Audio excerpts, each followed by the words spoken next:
ኢሬቻ በዓል በጣም የተለየ ድምቀት የሰው ብዛት ሰው የራሱን ብሔረሰብ ለብሶ የመጣበት ተጋግጦ የመጣበት የተገኙ ብሔረሰቦች ቁጥር የኢትዮጵያ ብሔረሰቦች ቀን በሚመስል መንገድ ነው እየተገኛሉ። አላባም እንግዲህ የራሳችን ቆሜ አድርገን ተውበን ወጣቶች፣ ሴቶች በርካታ ሰው ነው እዚህ ኢሬቻ ላይ አላባ ሰው ተገኘው። አላባ ያው ከዚህ ፊትም በዓል ይገኛል። ምክንያቱም እኛ የሌሎችን ዘመነ ወለጫዎች የተለያዩ በዓሎች ሲናከብ የኛም ነገ ይደምቃል። እኛም የራሳችን ባህላችንን፣ ቋንቋችንን፣ አልባሳቶቻችንን ለዓለምና ለኢትዮጵያ የምናስተዋውቅበት ነው። ምክንያቱም እኛም በየዓመቱ የምናከብር የራሳችን የሴራ በዓል የዘመን መለወጫ መንገሳ በዓል አለን ማለት ነው።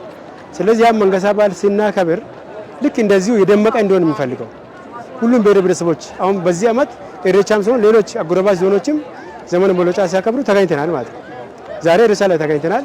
ነገ ደግሞ እኛ ስናከብር ይገኛሉ። ይሄም እንዳደረጋል አብሮትን ይጨምራል ማለት ነው። አንድነት ይጨምራል፣ ሰላም ያሰፍናል ማለት ነው።